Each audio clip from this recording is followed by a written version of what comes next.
dalawin ng bagyong Pino. Na araw, estudyanteng nagpapaypay, electric fan na nakatutok, mainit na kalsada o pawis ang tao. Sa paglipas ng panahon, unti-unti nating nararamdaman ang pagbabago ng klima. Mas mainit na panahon, mas malakas na ulan, at madalas ng pagbaha. Ito ang realidad na kinaharap natin ngayon. Ang climate change ay dulot ng polusyon, usok ng sasakyan, pagsusunog ng basura, at sa pagputol ng mga puno. Dahil dito, lalong umiinit ang mundo at nasisira ang kalikasan. Sa simpleng araw-araw na pamumuhay, ramdam natin ang epekto nito. May mga estudyanteng nahihirapang mag-aral dahil sa sobrang init. May mga pamilyang naaapektuhan ng pagbaha tuwing malakas ang ulan. Hindi lamang kalikasan ang nasisira, kundi pati kabuhayan at kalusugan ng tao.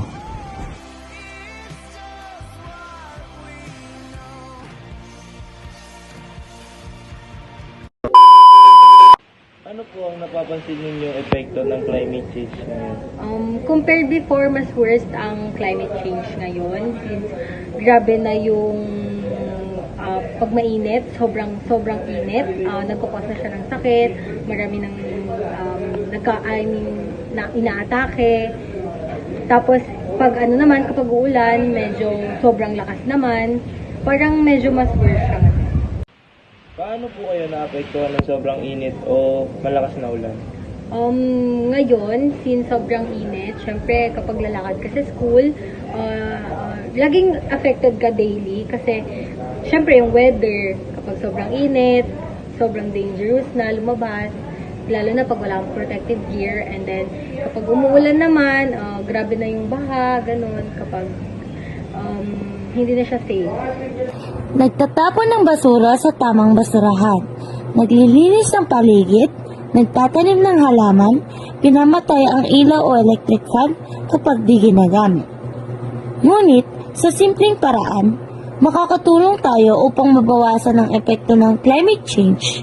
Maaaring magtapon ng basura ng tama, magtanim ng puno, maglinis ng kapaligiran, at magtipid ng tubig at kuryente. Sa maliit na hakbang, nagsisimula ang malaking pagbabago. Ang climate change ay problema ng buong mundo. Ngunit bilang kabataan, may magagawa tayo upang protektahan ang ating kalikasan. Dahil ang pangangalaga sa mundo ay pangangalaga rin sa ating kinabukasan.